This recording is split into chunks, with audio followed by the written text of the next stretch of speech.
குற்றம் உள்ள நெஞ்சு குறுகுறுக்குன்றத 8ஆம் தேதி நடந்தத இப்போ வந்து சண்முகம் தொடர் பேசிட்டு இருக்காரு. அதிமுக இப்பதான் பாஜகவோட கூட்டணி வச்சு ஒரு தேர்தலை சந்திச்சிருக்காங்க.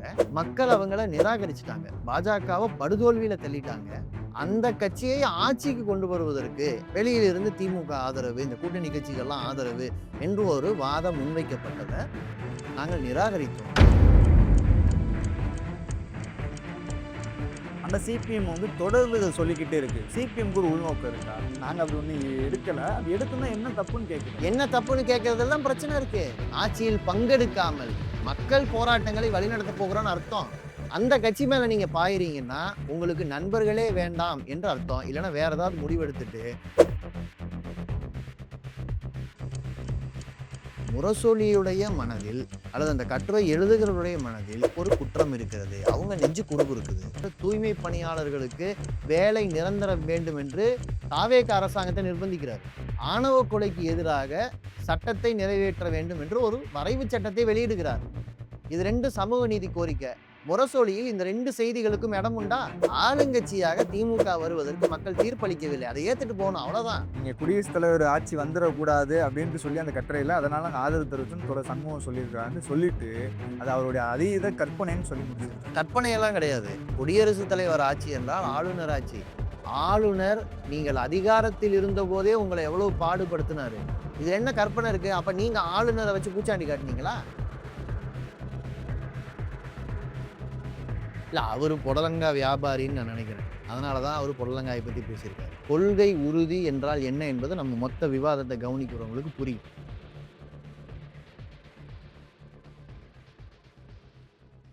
தொடர் வணக்கம். இன்னைக்கு 2026 தேர்தல் முடிவுக்கு பின்னாடி இன்னைக்கு அரசியல் சூழலே மாறி இருக்கு. இன்னைக்கு முரசொலியில ஒரு கட்டுரையை வந்து எழுதியிருக்கிறாங்க. அந்த கட்டுரையில எடுத்தோன்னே ஒரு வரி ஆரம்பிச்சு தான் இது பண்ணியிருக்கிறாங்க.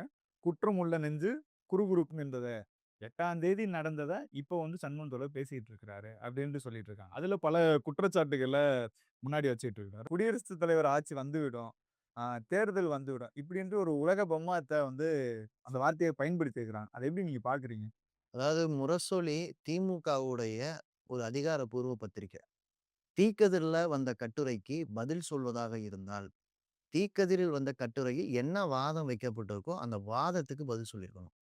ஆனா முரசொலி என்ன செய்யுதுன்னா, ஒரு கட்சியுடைய மாநில செயலாளர் அந்த கட்சியின் ஒரு கூட்டு முடிவை தன்னுடைய கட்சி உறுப்பினருக்கும் பொதுமக்களுக்கும் விளக்கி எழுதின கட்டுரைய ஒரு தனிநபருடைய ஏதோ ஒரு விருப்பம் போல முன்வைத்து எழுதியிருக்காங்க. நான் என்ன கேட்கிறேன், திராவிட முன்னேற்ற கழகத்தின் தலைமையை நீங்கள் அப்படித்தான் பார்க்கிறீர்களா? இந்த கட்டுரை எழுதக்கூடியவர் திமுகவுடைய தலைமை மீதே ஒரு தனிநபர் விருப்பத்துக்கு தகுந்தாற் போல முடிவெடுக்குது அப்படிங்கிற ஒரு பிம்பத்தை கொண்டு வராரு. வேற ஒண்ணும் இல்ல. உங்க கட்சி அப்படி இருக்கு. அதனால மற்ற கட்சிகளுடைய முடிவை நீங்க அப்படி பாக்குறீங்க. அப்படிப்பட்ட நபர் தான் இன்னைக்கு முரசொலியில ஒரு கட்டுரை எழுதுறாரு. இது வந்து அதிகாரப்பூர்வமா உங்க கட்சி நிலைப்பாடாங்கிற கேள்விய திமுக பார்த்து கேட்க வேண்டியிருக்கு. ஏன்னா, நான் என்ன கேட்கிறேன், குற்றமுள்ள நெஞ்சு குருகுருக்கும்னு சொல்றேன். நீங்க சண்முகம் அவர் எழுதியிருந்த கட்டுரையில என்ன விஷயத்த வெளிப்படுத்தியிருந்தாரு? திமுகவும், அதிமுகவும் சேர்ந்து ஒரு அணி அமைப்பதற்கான முயற்சி நடக்குது. அதிமுக இப்பதான் பாஜகவோட கூட்டணி வச்சு ஒரு தேர்தலை சந்திச்சிருக்காங்க. மக்கள் அவங்கள நிராகரிச்சுட்டாங்க. பாஜகவ படுதோல்வியில தள்ளிட்டாங்க. அந்த கட்சியை ஆட்சிக்கு கொண்டு வருவதற்கு வெளியில இருந்து திமுக ஆதரவு, இந்த கூட்டணி கட்சிகள்லாம் ஆதரவு என்று ஒரு வாதம் முன்வைக்கப்பட்டத நாங்கள் நிராகரித்தோம். ஏன்னா, அது மறைமுகமா பிஜேபி ஆட்சி தான். இப்பதான மக்கள் நிராகரிச்சிருக்காங்க. நம்மளே யார எதிர்த்து சண்டை போட்டோம்? எடப்பாடி பழனிசாமி வரக்கூடாது, பாஜக வரக்கூடாது. அதானே சொன்னோம். மக்கள் கேட்டுக்கிட்டாங்க. ஆனா மக்கள் யாருக்கு பெரும்பான்மை குடுக்கலன்னா, திமுகவுக்கு பெரும்பான்மை குடுக்கல. அப்ப திமுக எதிர்க்கட்சி, ஒரு ஆக்கப்பூர்வமான எதிர்க்கட்சியா இருங்கன்னு சொல்லியிருக்காங்க. நம்முடைய அணி உட்பட. இந்த 2 முடிவையும் ஏற்றுக்கொண்டு தான் புதிதாக வந்த தமிழக வெற்றி கழகத்துக்கு ஆதரவு அளிக்க வேண்டும். ஏன்னா, நம்ம 2ங்கிற எம்எல்ஏவும், இடதுசாரிகளுடைய 4 எம்எல்ஏவும் முக்கியமா இருக்காங்க. இந்த கட்சி ஆட்சிக்கு வரணும்னா, இந்த இந்த இந்த எம்எல்ஏக்கள் எடுக்கிற முடிவு முக்கியம். மே 8ஆம் தேதி நாம் அந்த முடிவை எடுக்கிறோம். ஆனா, இந்த முடிவை பற்றி விவாதித்து, எப்படி மக்களுக்கு விளக்குவது என்பதை கட்சியுடைய மாநில குழு குற்றாலத்தில் 2 நாள் கூடி, இதை கண்டிப்பாக மக்களுக்கு விளக்க வேண்டும். கட்சி தோழர்களுக்கு விளக்க வேண்டும் என்ற முடிவின் அடிப்படையில் தீர்க்கதரிசிகள் ஒரு கட்டுரை எழுதுறாங்க. ஒரு கூட்டாக செயல்படுற கட்சி இப்படிதான் செயல்பட முடியும். நாங்க அப்படிதான் செயல்படுறோம். ஆனா, இதற்கு உள்நோக்கம் கற்பிப்பது, முரசொலியுடைய மனதில் அல்லது அந்த கட்டுரை எழுதுகிறவருடைய மனதில் ஒரு குற்றம் இருக்கிறது. அவங்க நெஞ்சு குறுகுறுக்குது அப்படிங்கிறது தான். இந்த அதிமுக, பாஜக, திமுக சேர்ந்து ஒரு கூட்டணி அமைக்கிறது ஒரு பெரிய டிஸ்கஷன் ஆகிட்டு இருக்கு. ஆனா, அவங்க இப்போ வரைக்கும் ஏத்துக்கறல. ஆனா, சிபிஎம் வந்து தொடர்ந்து இத சொல்லிக்கிட்டே இருக்கு. சிபிஎம்க்கு ஒரு உள்நோக்கம் இருக்கா? இல்ல அப்படிதான் எல்லாருமே கேட்குறாங்க. இப்ப என்ன கேள்வின்னா, சிபிஎம், ஐயுஎம்எல், விடுதலை சிறுத்தைகள், சிபிஐ இந்த எல்லா தலைவர்களும் ஒரு விஷயத்த சொல்றாங்க. என்ன? எங்களுடைய ஆதரவு இல்லாம எந்த ஆட்சியும் அமைய முடியாது. அதனால எங்களை அழைத்து, இது போன்ற ஒரு முயற்சி செய்யலாம். இப்படி ஒரு பேச்சுவார்த்தை நடக்குது என்று ஒரு விவாதத்த முழுந்த முடிவா சொல்லலன்னாலும், இப்படி ஒரு விவாதம் தலைவர்கள் மத்தியில் நடக்கிறது. இப்ப இடதுசாரி கட்சி தலைவர் என்ன சொல்றாங்கன்னா, இத ஏத்துக்க முடியாது. நாங்க நிராகரிக்கிறோம். மே 7ஆம் தேதி சொல்லப்படுது. 8ஆம் தேதி தமிழக வெற்றி கழகத்துக்கு ஆதரவு என்ற ஒரு முடிவை இடதுசாரி கட்சிகள் அறிவிச்சாச்சு. இந்த முடிவு ரொம்ப முக்கியமான விஷயம். அதற்கு பிறகு திமுக, அதிமுக கூட்டணின்னு விவாதிக்கிறதுக்கே வழியில்லாத ஒரு சூழலை களம் ஏற்படுத்திருச்சு. இடதுசாரிகள் எடுத்த உறுதியான முடிவு. உண்மையில திமுகவுக்குள்ள யாரோ ஒரு சிலர் தானே இத யோசிச்சிருக்க முடியும். அதனால தானே இது அதிகாரப்பூர்வ முடிவா வரல. இந்த அதிகாரப்பூர்வ முடிவா வராம தடுத்து திமுகவையே பாதுகாத்த ஒரு முடிவு என்று சொன்னால் இடதுசாரிகள் எடுத்த முடிவு. ஏன்னா, உங்க கொள்கை ரீதியான ஒரு எதிரி பாஜகவோட அணி சேர்ந்து இப்போதுதான் மக்களால் வீழ்த்தப்பட்ட ஒரு சக்தியோட போய் நின்னீங்கன்னா, உங்க கட்சிக்கு என்ன மரியாதை இருந்திருக்கும்? அப்ப இது வந்து திமுகவுக்குள்ளேயே இருக்கக்கூடிய உண்மையிலேயே அந்த கட்சியை நேசிக்கிற சமூக நீதி படைத்த சக்திகள் யோசிக்கணும். இடதுசாரிகள் எடுத்த முடிவின் காரணமா, தமிழக அரசியல் சூழல்ல ஒரு பிரதான எதிர்க்கட்சியாக இன்றைக்கும் ஒரு மரியாதையோட திராவிட முன்னேற்ற கழகம் இருக்கு. அதானே உண்ம. ஆமா. ஏதாவது ஒரு கதம்ப கூட்டணி அமைச்சிருந்தா, ஆளுநருடைய ஒத்துழைப்பு இல்லாம அது சாத்தியமா? நான் கேட்கிறேன். ஆளுநர் ஒத்துழைக்கிறார்ன்னா, அது பாஜக ஒத்துழைப்பு தானே! திமுக ஆதரவாளர்கள், திமுகவுக்குள்ள இருக்கிற உண்மையிலேயே நல்ல சக்திகள் இத யோசிக்கணும். இதை யார் சொன்னார்கள்? யார் விவாதித்தார்கள்? அத நீங்க பேசாம, இத ஏன் வெளிப்படுத்துனாங்க? இத ஏன் வெளில வந்து சொன்னாங்கன்னு, இ இ நீங்க யார பார்த்து குறிக்கிறீங்க? திமுகல யாரோ ஒரு ஆள் சொன்னது தான் நீங்க மென்ஷன் இல்ல, பண்றீங்க. இல்ல. அது அப்படி இல்ல. அதாவது ஒரு விவாதத்துக்கு வந்த கருத்தை, நாம வந்து சொல்லியிருக்கோமே தவிர, இன்னார் சொன்னாங்கன்னு குற்றச்சாட்டு இல்ல. இந்த விவாதத்தையே தவிர்க்கணும் என்பதை நாம முடிவெடுத்ததுனால நிராகரிச்சுட்டு போயாச்சு. அதுதான் திமுகன்னு சொல்லுது. நாங்க அப்படி ஒண்ணும் எடுக்கல. அப்படி எடுத்திருந்தா என்ன தப்புன்னு கேட்கிறேன். என்ன தப்புன்னு கேட்கிறதுல தான் பிரச்சனை இருக்கு. ஏன்னா, பாஜகவோடு கூட்டணி சேர்ந்து என்டிஏவின் ஒரு அங்கமாக அதிமுக தேர்தலை சந்தித்தது. இன்னொன்று ஆளுநர் ஒத்துழைப்பு இல்லாம இந்த கணக்கு நடக்காது. மே 8ஆம் தேதிக்கு முன்னால ஆளுநர் குடுத்த பத்திரிகை பேட்டிகள் எடுத்து பாருங்க. அவர் எப்படி இப்படி ஒரு ஆலோசனைய வந்து நான் வந்து வெயிட் பண்ணிக்கிட்டு இருக்கேன். எனக்கு வந்து 118 நம்பர் காமிச்சாங்கன்னா, அவங்க பக்கம் போயிடுவேன்னு எப்படி சொல்றாரு? ஒரு தனிப்பெருங்கட்சிய கூப்ட்டுருக்கணும்ல. சிம்பிள் தானே. இன்னொன்னு ஆளுநர் தாமதம் பண்றாரு. ஆளுநர் தாமதத்தை உடனடியாக கண்டிக்க வேண்டிய கட்சிகள் ஏன் அமைதி காத்தாங்க? அதே மாதிரி திராவிட முன்னேற்ற கழகத்தின் தலைவரை ஒரு முடிவு எடுக்குறாங்க. அதாவது சட்டமன்ற குழு கூடி, தலைவருக்கு என்ன வேணா முடிவெடுங்க. தேர்தல் வராம பார்த்துக்கங்கன்னு திமுக முடிவெடுக்குது. அதுல ஏன் ஒரு வார்த்தை இருபொருள் தர மாரி வைக்கிறாங்க? அப்ப இது எல்லாமே இடதுசாரி கட்சிகளுக்கு உடன்பாடு இல்ல. ஏன் இப்படி ஒரு பூடகமான ஒரு சூழல் வச்சிருக்கணும்? உறுதியான ஒரு சூழலை தமிழ்நாட்டில ஏற்படுத்தணும். தேர்ந்தெடுக்கப்பட்ட கட்சி தான் ஆளணும். அவ்வளோதான். வெளியிலிருந்து ஆதரவு அளிக்கிறோம். சிபிஎம். அப்படின்னா என்ன அர்த்தம்? எதிர்க்கட்சியாக இருந்து கொண்டு, ஆட்சியில் பங்கெடுக்காமல், மக்கள் போராட்டங்களை வழிநடத்தப் போகிறோம்னு அர்த்தம். அந்த கட்சி மேல நீங்க பாய்றீங்கன்னா, உங்களுக்கு நண்பர்களே வேண்டாம் என்று அர்த்தம். இல்லன்னா வேற ஏதாவது முடிவெடுத்துட்டு, இந்த திமுகவ அதை நோக்கி தள்ளுகிற சக்திகள் உள்ள வேலை பார்க்குறாங்களான்னு பார்க்கணும். இது எது இருந்தாலும் திமுக தான் யோசிக்கணும். சீக்கிரத்தில் எழுதப்பட்ட கட்டுரை எல்லா பொதுமக்களும் யோசிப்பதற்கானது. தமிழ்நாட்டில் ஒரு புதிய அரசியல் சூழல் வந்திருக்கு. இந்த அரசியல் சூழலில் இடதுசாரிகள் எங்கள் வர்க்கத்தின் பக்கம், எங்கள் மக்களின் பக்கம் உறுதியாக நிற்கிறோம். இதுதான் நம்ம சொல்லியிருக்கிற செய்தி. இன்னைக்கு சமூக வலைதளத்துல ரொம்ப பேசக்கூட பொருளா என்னவா இருக்குன்னா, சிபிஎம் வந்து தாவேக்காவோட சோசியல் மீடியாவோட ரீல்ஸ பார்த்து அவங்க அடாப்ட் ஆயிட்டாங்க.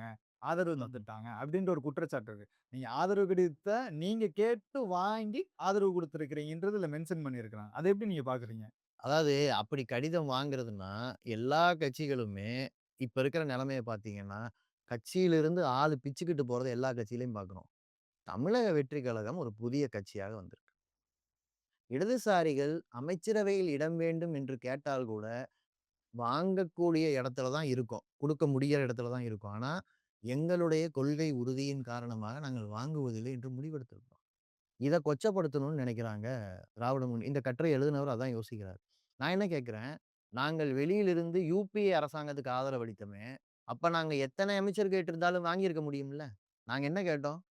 100 நாள் வேலை திட்டம், கல்வி உரிமை சட்டம், வன உரிமை சட்டம், பெட்ரோல், டீசல் விலை உயராமல் பார்த்து கொண்டது. உலகத்திலேயே அதிகமான விலையில ஒரு பேரல் கச்சா எண்ணெய் விற்கும் பொழுது, அத ஒரு பெருமையா சொல்றாங்க மன்மோகன் சிங் சாதிச்சாருன்னு. இடதுசாரிகளுடைய அழுத்தம் இல்லன்னா அது சாத்தியம் இல்ல. பெட்ரோல் விலை மிக குறைந்த விலையில் விற்றது. பொதுத்துறைகளை பாதுகாப்பதற்காக உறுதியாக நின்னோம். திராவிட முன்னேற்ற கழகத்த நான் கேட்கிறேன். நீங்க யோசிச்சு பாருங்க. உங்களுடைய வரலாற்றில் நீங்கள் ஒன்றிய ஆட்சியில், கூட்டணி ஆட்சியில் நீங்க இருந்திருக்கீங்க. வாஜ்பாய் ஆட்சி காலத்துல சாதனைகளை பட்டியலிட முடியுமா? யுபிஏ 2வது ஆட்சி காலத்துல பட்டியலிட முடியுமா? உங்களால் அதிக சாதனைகளை பட்டியலிட முடிய காலமே இடதுசாரிகள் வெளியிலிருந்து ஆதரவளித்த காலம். ஏன்னா, அப்பதான் குறைந்தபட்ச செயல் திட்டத்த உருவாக்கணும். அப்போ வெளியிலிருந்து ஆதரவு அளிக்கிறதுங்கிறது இடதுசாரிகள் எவ்வளவு தூய்மையாக இருப்பார்கள், எவ்வளவு சரியாக மக்களோடு இருப்பார்கள் என்று மத்தவங்களுக்கு புரியாம இருக்கலாம். திமுக புரியாதது போல் பேசுகிறதுன்னா, அப்ப எழுதுறவருக்கு திமுகவை வேறு ஒரு பக்கம் தள்ளுகிற நோக்கம் இருக்குன்னு தான் நான் பார்ப்பேன். இல்ல சிபிஎம்க்கு ஒரு நோக்கம் இருக்கு. திராவிட இயக்கத்துடைய ஒவ்வாமை தான் உங்கள இவ்வளவு தூரம் வெளிப்படுத்திட்டே இருக்கு. சரி, மே திமுக 8ல மேல ஆரம்பிச்சு ஒவ்வாமை. ஜூன் 19ஆம் தேதி வரைக்கும் நீங்க பேசிக்கிட்டு இருக்கீங்கல்ல. ஒரே புள்ளியில தானே நின்னுகிட்டு இருக்கீங்க. அதுல என்ன எழுதுறாரு? பி. ராமமூர்த்தியுடைய டானிக்க குடிச்சாங்கன்னு எழுதுறாரு. பி. ராமமூர்த்தி யாரு? தமிழ்நாட்டின் தொழிலாளி வர்க்கத்துக்காக உறுதியாக நின்ன தலைவர். அதாவது ஒரு மில் தொழிலாளிக்கு சம்பள போராட்டம். இவரு சட்டமன்றத்துல இது சாரி நீதிமன்றத்துல வாதாடுறாரு. பி. ராமமூர்த்தி. மற்ற யாரும் வைக்க முடியாத வாதத்த சொல்றாரு.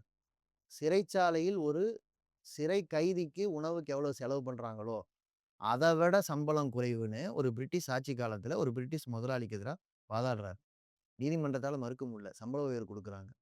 சிறைச்சாலையில் போய் விடுதலை போராட்டத்தில் இருந்த காலத்தில் கூட, தனக்கு உணவுக்கு அரசு எவ்வளவு செலவு செய்கிறது? வெளியில் தொழிலாளிக்கு எவ்வளவு செலவுன்னு யோசிக்கிற ஒரு மனம் படைத்தவர் தான் பி. ராமமூர்த்தி. சிறையில் இருந்தபடியே மக்களால் தேர்ந்தெடுக்கப்பட்டவர். இப்படிப்பட்ட ஒரு தலைவரோட ரத்தத்தையே நாங்க ஏத்திப்போம். எதுக்கு டானிக் குடிக்கிறோம்? அப்போ இப்படிப்பட்ட ஒரு தலைவரை நீங்க என்னவா சித்தரிக்கிறீங்க? 1. 2வது திராவிட ஒவ்வாமைன்றாங்க. இந்த கட்டுரையை எழுதியவர் முரசொலியில் இதை எழுதிக் கொண்டிருந்த பொழுது, எங்களுடைய தலைவர் தூய்மை பணியாளர்களுக்கு வேலை நிரந்தரம் வேண்டும் என்று தாவேக அரசாங்கத்த நிர்பந்திக்கிறாரு. நீங்க இத வெளியிடுற அந்த நாள்ல, ஆணவ கொலைக்கு எதிராக சட்டத்தை நிறைவேற்ற வேண்டும் என்று ஒரு வரைவு சட்டத்தை வெளியிடுகிறார். இது 2யும் செஞ்சுட்டு இருக்கிறவர் சண்முகம். இது 2 சமூக நீதி கோரிக்கை. முரசொலியில் இந்த 2 செய்திகளுக்கும் இடம் உண்டா? அப்ப அந்த இடம் இல்லாம பார்த்துக்கிற ஆளுக தானே எழுதிக்கிட்டு இருக்கீங்க. சமூக நீதியை திமுகவிடமிருந்து பிரிப்பது நாங்களா? உள்ள இருக்கிற நீங்களா? அப்போ சமூக நீதியிலிருந்து நீ விலகுனா உன்ன விமர்சிப்போம். திமுகவும், அதிமுகவும் ஒண்ணுன்னு பல பேர் பேசுறாங்க. நானும் அவங்களும் பங்காளின்னு சொல்றாங்க. கம்யூனிஸ்ட் கட்சி அதே தோழர் சண்முகம் தான் சொல்றாரு. அதிமுக பிற்போக்குத்தனத்தில் மூழ்கிய கட்சி. அதோட திமுகவ சமப்படுத்த முடியாது. இதே தோழர் சண்முகம் தான் சொல்றாரு. நீங்க பாஜக எதிர்ப்புல உறுதியா இருந்தீங்க. அதனால தான் உங்களோட இருந்தோம். 1000 குறை இருக்கலாம் திமுக மேல.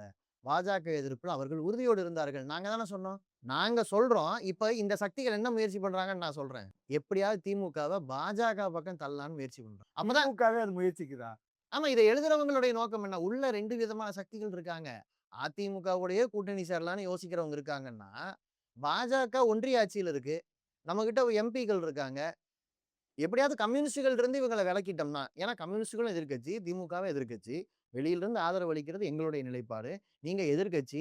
நீங்களும் நாங்களும் ஒரே நிலைப்பாட்டுல இல்ல. ஆனா 2 பேரும் எதிர்க்கட்சி வரிசையில இருக்கோம். நாடாளுமன்றத்துல ஒத்துழைப்பு தேவைப்படுது. தமிழக உரிமைக்காக நிற்கக்கூடிய எம்பிக்கள் கம்யூனிஸ்டுகளாக இருக்கிறார்கள். திமுகவிலும் இருப்பாங்க.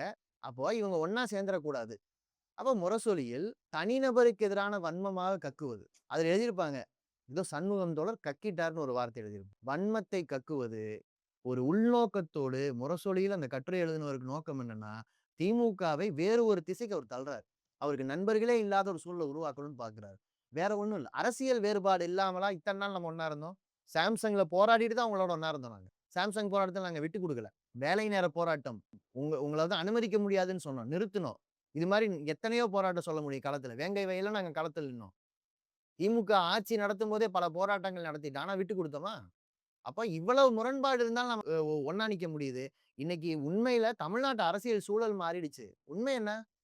ஆளுங்கட்சியாக திமுக வருவதற்கு மக்கள் தீர்ப்பளிக்கவில்லை. அதை ஏத்துட்டு போணும் அவ்வளவுதான்.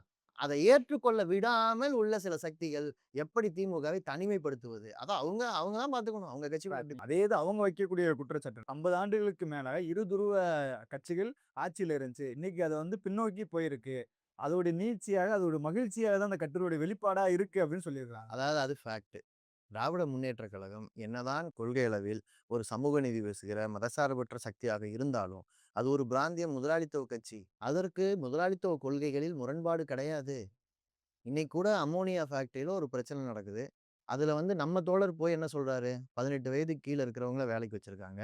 ஒரு வேலை செய்வதற்கான சூழலே இல்ல. ஒரு கடுமையான சுரண்டல் நடந்திருக்கு. சம்பளம் குறைவாக இருக்கு. இதெல்லாம் ஆய்வு பண்ணுங்கன்னு சண்முகம் பேசுறாரு. நீங்க அப்படியே சட்டமன்றத்துக்குள்ள வாங்க. ஒரு அமைச்சர் என்ன சொல்றாருன்னா, நாங்க ஆய்வு செய்வோம்ங்கிறாரு. எதிர்க்கட்சியில் இருக்கிற திமுக 110 விதியில் பேசப்பட்ட ஒரு அறிக்கைக்கு சண்ட போட்டு நேரம் வாங்கி பேசுறாங்க. அதுல என்ன சொல்றாங்க? தொழிற்சாலைகளை எல்லாம் போய் ஆய்வு செய்ய வேண்டாம். தொழிலாளர்களுக்கும், தொழில் முதலாளிகளுக்கும் அ பயிற்சி குடுத்தா போதும். ரொம்ப மைல்டா அப்போ ஒரு ஒரு கொடுமையான ஒரு சம்பவம் நடந்திருக்கு. தொழிலாளிகள் சாகுறாங்க. இன்னும் தமிழ்நாட்டுல பட்டாசு தொழிற்சாலைகள் இருக்கு. நெறைய மோசமான தொழிற்சாலைகள் இருக்கு. அத ஒழுங்குபடுத்துவோம்னு அரசு சொல்லும்போது, இல்ல, இல்ல அவங்களுக்கு நீங்க பயிற்சி குடுங்க என்று சொல்லுகிற இடத்தில் திமுக இருக்குன்னா, ஒவ்வொரு கட்சிக்கும் ஒரு நிலைப்பாடு இருக்குல்ல. நீங்க முதலாளிகளோடு சாஃப்ட்டா இருக்கீங்க. நாங்க தொழிலாளி வர்க்கத்துக்காக நிக்கிறோம். அப்ப எங்களுக்கு திராவிட முன்னேற்றக் கழகமே தொடர்ந்து ஆளணும்னு தோணுமா? அப்ப நாங்க இந்த 2 கட்சிகளுக்கு மாற்றா வேற ஒருத்தர் வந்தால், அது இன்னும் பல மாற்றங்களுக்கு தமிழ்நாட்டுல வழிவகுக்கும்னு நெனைப்போம். ஆனா, திமுக சமூக நீதிய கைவிட்டா, சமூக நீதிய கையில எடுக்கணுங்கிறது தான் எங்க நிலைப்பாடு. கை விடுறதையும் சேர்த்து எடுப்போம்.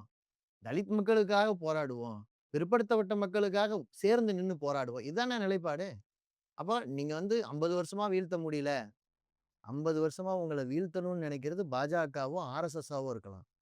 நாங்கள் உங்களுடைய சாதனைகளை அல்லது நீங்கள் செய்த பங்களிப்பை கூடுதலாக மக்களுக்கு எப்படி கொண்டு சேர்ப்பதுன்னு யோசிக்கிறோம். மாற்றம் தவிர்க்க முடியாதது. நம்மளே தான் இருப்போம்னு நினைச்சுட்டு இருந்தீங்கன்னா, அது மிதப்பு. மாற்றம் நடக்கும். மாற்றம் முன்னேற்றமாக இருக்க வேண்டும். இத சொல்லுவதில ஒண்ணும் குற்றம்லாம் கிடையாது. இத சொன்னதுனால அவர நீங்க தனிப்பட்ட முறையில தாக்குவீங்கன்னா, கிடையாது. எங்க கட்சியுடைய நிலைப்பாடு அது. இவங்களே திரும்ப திரும்ப ஆளணுங்கிறது தான் நிலைப்பாடா வச்சுக்க முடியுமா இன்னொரு கட்சி? அப்புறம் அதான் அந்த ஒவ்வாமையில தான் நீங்க பேசிட்டு இருக்கீங்க. 2 கட்சியும் நீண்ட காலமா ஆண்டுகிட்டு அத இருக்கு. ஒவ்வாமைன்னு முன்வைக்கிறதோட காரணமே என்னன்னா, கொள்கை அடிப்படையில் கட்சிகள் செயல்படும் என்பதை பின்னுக்கு தள்ளி, வேறு முடிவை திமுகவின் தலையில் திணிப்பதற்கு தான் இந்த ஆர்கியுமென்ட். வேற ஒண்ணும் கிடையாது. இல்ல ஆர்எஸ் பாரதி பேசம்போது சொன்னாரு. நாங்க அவங்கள ஒரு லக்கேஜா தான் நாங்க பயன்படுத்திட்டு இருந்தோம். ஆ. அந்த வீடியோல தமிழ்நாட்டிலயோ, இந்தியால உள்ள சிபிஎம்முக்கோ, கம்யூனிஸ்டுகளுக்கோ இங்க பலம் என்னன்னு தெரியும்ல. ஆ. ஆனா அதெல்லாம் நாங்க ஏத்துக்கிட்டு தானே நாங்க டிராவல் இல்ல. பண்றோம். அதாவது ஆர்.எஸ். பாரதிய பொறுத்தவரைக்கும், அவங்க கட்சியில ஒரு மூத்த தலைவர். ஆனால் இப்படிப்பட்ட வார்த்தைய பேசிக்கிட்டே இருந்தாருன்னா, சமுதாயத்தில அவருக்கான மரியாதைய இழந்துருவார். அத தாண்டி அவருக்கு சொல்றதுக்கு ஒண்ணும் இல்ல. நான் ரொம்ப இளம் வயது. அவ்வளவுதான் அவருக்கு நான் ரொம்ப இளம் வயதுங்கிறதுனால, அவருக்கு இதுவே புரியும்னு நான் நெனைக்கிறேன். நீங்க உங்களுடைய வார்த்தை தவறிக்கொண்டே இருந்தால், சாதாரண மக்களே உங்கள ரொம்ப அவமானமா பேச ஆரம்பிச்சுருவாங்க. அப்போ கம்யூனிஸ்டுகளுடைய வலிமை எங்களுடைய கொள்கையில் இருக்கிறது. எங்களுடைய உறுதியான போராட்டங்கள் இருக்கிறது. நாங்கள் எங்களுக்கு மக்களை திரட்டுவதையும், எங்களை தனியா வலிமைப்படுத்துவதையும் நாங்க பார்த்துப்போம். திமுகவால ஒரு 5 ஆண்டு ஆட்சியை தொடர்ந்து நடத்தி, மீண்டும் 2வது முறை தேர்ந்தெடுக்கிற அளவில் அந்த அந்த ஆட்சிய கொண்டு போக முடியல. அது நீங்க சுய விமர்சனமா பார்த்துக்க வேண்டிய விஷயம். நாம் ஏன் தோற்றோம்? நம்முடைய ஆட்சி ஏன் மக்களால் ஏற்றுக்கொள்ளப்படவில்லை? அவ்வளோதான். ஆனா அதெல்லாம் பரிசீலனைக்கு உட்படுத்தாம, அத தான் கூட்டணி பண்ணணும். கட்சியில இருக்கக்கூடிய தலைவர் மீது ஏன் இவ்வளவு அவதூறுகள அதாவது இருக்காங்க? இப்ப இதுதான் இதுதான் நான் சொல்ல வந்தேன். உங்களுடைய தோல்விக்கு வேறு ஒருவரிடம் நீங்கள் காரணம் தேடத் தொடங்கினால், அது தோல்வியின் அடுத்த கட்டம். திமுக அத நோக்கி போகுது. முரசொலியில் கட்டுரை எழுதியவர் அதை நோக்கி தள்ளுகிறார். முரசொலி இதழை அல்லது அதை படிக்கிற, அதை மதிக்கிற அந்த கட்சிய சேர்ந்தவங்க, இதெல்லாம் கவலையோட யோசிக்கணும். நீங்க குடியரசுத் தலைவர் ஆட்சி வந்துறக்கூடாது அப்டின்ட்டு சொல்லி அந்த கட்டுரையில, அதனால நாங்க ஆதரவு தெரிவிச்சோம்னு சண்முகம் சொல்லியிருக்காருன்னு சொல்லிட்டு, அது அவருடைய அதீத கற்பனைன்னு சொல்லி முடிச்சிருக்காரு. கற்பனையெல்லாம் கிடையாது. குடியரசுத் தலைவர் ஆட்சி என்றால் ஆளுநர் ஆட்சி. ஆளுநர் நீங்கள் அதிகாரத்தில் இருந்தபோதே உங்கள எவ்வளவு பாடுபடுத்தினாரு. நாங்கல்லாம் அந்த ஆளுநர எவ்வளவு கண்டிச்சிருக்கோம். அப்போ சும்மாலாம் கிடையாது. ஒரு பெரும்பான்மை இல்லாத ஒரு சூழலை தமிழ்நாட்டில் உருவாக்கி விட்டால், நிச்சயமாக ஆளுநருடைய சித்து விளையாட்டுக்கள் இங்க முன்னை விட கூடுதலாக இருக்கும். இதுல என்ன கற்பனை இருக்கு? அப்ப நீங்க ஆளுநர வச்சு பூச்சாண்டி காட்டுனீங்களா? சரியா புரிஞ்சுக்கணும்ல. இன்னொன்னு தமிழ்நாட்டுல இன்னைக்கு எதிர்க்கட்சியா நீங்க உட்கார முடியாது. குடியரசுத் தலைவர்னா, ஏதோ ஆளுங்கட்சிக்கு அதிகாரம் இல்லங்கிறது இல்ல. தேர்ந்தெடுக்கப்பட்ட எந்த எம்.எல்.ஏவும் எம்.எல்.ஏவா செயல்பட முடியாது. இன்னைக்கு சட்டமன்றத்தில் விவாதம் நடக்குது. திமுகவுடைய தலைவர்கள் முக்கியமா பேசுறாங்க. அதிமுகவுடைய தலைவர்கள் பேசுறாங்க. கம்யூனிஸ்டுகள் பேசுறாங்க. மக்கள் விவாதத்தை கவனிக்கிறாங்க. இந்த சூழலை உருவாக்கியது மே 8ஆம் தேதி நாங்க எடுத்த முடிவு. அந்த முடிவுக்கு நாங்கள் வந்ததற்கு நியாயம் இருக்கு. இந்த முடிவு வராமல் தாமதமானதற்கு பின்னால் நடந்த பேச்சுவார்த்தைகள் காரணம். அத நாங்க சொல்லுவோம். அத நாங்க சொல்லும்போது, இது அந்த நேரத்தில் நாங்க எடுத்த முடிவு, அது வேறு ஒரு முடிவாக மாறாம தடுத்துச்சுன்னு நீங்க புரிஞ்சுக்கணும். ஒருவேளை வேறு கணக்குகள் இங்க நடந்திருந்தா, குடியரசுத் தலைவரோ, ஆளுநரோ அந்த கணக்கை பயன்படுத்தி இருப்பார்களே தவிர, ஒரு நிலையான ஆட்சியெல்லாம் இங்க ஏற்பட்டிருக்காது. ஏன்னா, அந்த எண்ணிக்கை என்பது ரொம்ப, ரொம்ப நெருக்கி தான் அவங்க 118ங்கிற எண்ணிக்கைய பெற்றிருக்க முடியும். ஒரு அதிமுக ஆட்சி, வெளியிலிருந்து திமுகவும் மற்றவர்களும் ஆதரவு அளிக்கிற ஆட்சி, எப்படி நடந்திருக்கும்னு நீங்க யோசிச்சு பாருங்க. நிலையற்ற நிலைமை வந்து மக்களிடம் மிகப்பெரிய வெறுப்பை சம்பாதித்து, குடியரசுத் தலைவர் ஆட்சி என்கிற வேறு ஒரு சூழலுக்கு நம்ம போயிருப்போம். அதெல்லாம் தவிர்க்கப்பட்டது. அந்த கணக்குகள் எல்லாம் பின்னுக்கு தள்ளப்பட்டது. இடதுசாரிகள் எடுத்த உறுதியான முடிவால். இதை திராவிட முன்னேற்றக் கழக நண்பர்களும் புரிந்து கொள்ள வேண்டும். அப்ப சரியாக கொள்கை வழியில் உங்கள் கட்சியை எதிர்க்கட்சியாக நிலைநிறுத்தி, இந்த இருக்கக்கூடிய புதிய அரசியல் சூழலுக்கு தக்க நீங்கள் செயல்படுவது என்பது மக்களுக்கு நல்லது. அதுதான் நாங்களும் எதிர்பார்க்கிறோம். நாங்களும் எதிர்க்கட்சியா தான் செயல்பட்டுக்கிட்டு இருக்கோம். நாங்க மக்களோட நிக்கிறோம். கண்டிப்பா 2 பேருடைய அணுகுமுறையும் வேற. அதனால நீங்களும் நாங்களும் ஒண்ணா இருக்க போறதில்ல. ஒரு கூட்டணியாக இது கருதப்பட போறதில்ல. ஒரு கூட்டணி என்பதை நாங்கள் தெளிவாக சொல்லிவிட்டோம். இடதுசாரிகள் ஒரு கூட்டு அமைப்பாக இணைந்து மக்கள் போராட்டங்களை நாங்கள் வழிநடத்துவோம். நிச்சயமா பாஜக எதிர்ப்புல எல்லா சக்திகளும் இணையும்போது, நாம் எல்லோரும் இணைந்து நிற்க வேண்டி வரும். தமிழ்நாட்டு மக்கள் அந்த ஒற்றுமையை பாதுகாக்கிறார்கள். ஆனா, இதெல்லாம் கொள்கை உறுதியிலிருந்து வரணும். காழ்ப்புணர்ச்சியில வர முடியாது. சி.வி. சண்முகமும், சண்முகம் ஒரே நேர்கோட்டுல நிக்கிறாங்க. அது காழ்ப்புணர்ச்சி. அவங்களுக்கு வந்து கொள்கையும் இல்ல, ஒரு புடலங்காயும் இல்லன்னு கடைசி லைனோட முடிச்சுட்டு, தொடரும்னு இருக்கு. இல்ல அவரு புடலங்கா வியாபாரின்னு நான் நினைக்கிறேன். அதனால தான் அவரு புடலங்காய பத்தி பேசியிருக்காரு. கொள்கை உறுதி என்றால் என்ன என்பது நம்ம மொத்த விவாதத்த கவனிக்கிறவங்களுக்கு புரியும். எந்த இடத்துலயும் ஊசலாட்டம் இல்லாம நம்மளால பேச முடிஞ்சதுக்கு காரணம் என்ன? ஏன்னா எங்கேயும் பிரச்சனை இல்ல. ஆனா, சட்டமன்றத்தில் நடக்கிற விவாதத்த எடுத்து பார்த்தோம்னா, யார் என்ன விவாதத்தை முன்வைக்கிறார்கள்? தினசரி அறிக்கைகள் எடுத்து பார்த்தீங்கன்னா, யார் எந்த பிரச்சனைக்காக போராடிக் கொண்டிருக்கிறார்கள்? அதுல தெரிஞ்சிரும். நான் ஏற்கனவே முரசொலியில் வராத 2 செய்திகள சொன்னேன். அது தூய்மை பணியாளர் பிரச்சனையாக இருக்கலாம், அல்லது ஆணவ கொலை சட்டமாக இருக்கலாம். நாங்கள் களத்தில் முன்னாடி போய்க்கிட்டு இருக்கோம். நீங்க ஒண்ணும் பிரச்சனை இல்ல. தாமதம் இல்ல. நாளைக்கு கூட இந்த செய்திகள வெளியிடலாம். நீங்க பின்னால வரலாம். அந்த கட்டுரை எழுதினவரு ஏதோ புடலங்கா வியாபாரி மாரி தெரியுது. அவரு கொள்கை புடலங்காயா தான் பார்த்திருக்காரு. ஏன்னா, இந்த மொத்த விவாதத்தை கவனிக்கிறவங்களுக்கு, இடதுசாரிகளுடைய நிலைப்பாடும், இப்போது வரையிலான புரிதலும், கொள்கையை தவிர வேறு எதிலும் நிலைநிறுத்த முடியாதுன்னு தெரியும். ஆனா, திராவிட முன்னேற்றக் கழகத்துக்குள்ள பல்வேறு காம்பினேஷன பேசுனாங்களே, அவர்களுடைய கொள்கை என்ன? அப்போ இன்னைக்காவது தூய்மை பணியாளர்களுக்கும், ஆணவ கொலைக்கும் எதிராக போராடிக் கொண்டிருக்கிற கம்யூனிஸ்டுகளை பார்த்து, நீங்களும் அப்படிப்பட்ட நிலைப்பாட்டை ஒரு எதிர்க்கட்சியாக எடுங்க. சட்டமன்றத்துல இது போன்ற மக்கள் பிரச்சனைகளுக்கு போராடி முன்னில்லுங்க. எதிர்க்கட்சிங்கிற அணுகுமுறையில உங்களுக்கு ஒரு அணுகுமுறை இருக்கலாம், எங்களுக்கு ஒரு அணுகுமுறை இருக்கலாம். ஆனா, இங்க எதிர்க்கட்சி என்கிற இடத்துக்கு நீங்களும் வந்துட்டீங்க. நாங்களும் அங்க தான் நிக்கிறோம். மக்களுக்காக நிக்கிறோம். அவ்வளோதான். காழ்ப்புணர்ச்சியிலிருந்து அல்லது தனிப்பட்ட நோக்கங்களிலிருந்து இந்த சூழல அணுகுனா தெளிவு வராது. அதுதான் முரசொலியில் எழுதியிருக்கிற கட்டுரையாளருக்கு இருக்கிற பிரச்சனை. திமுகவுல சில நண்பர்களுக்கு இருக்கிற பிரச்சனை. இது தீரும். தோழர் ரொம்ப நன்றி. நன்றி.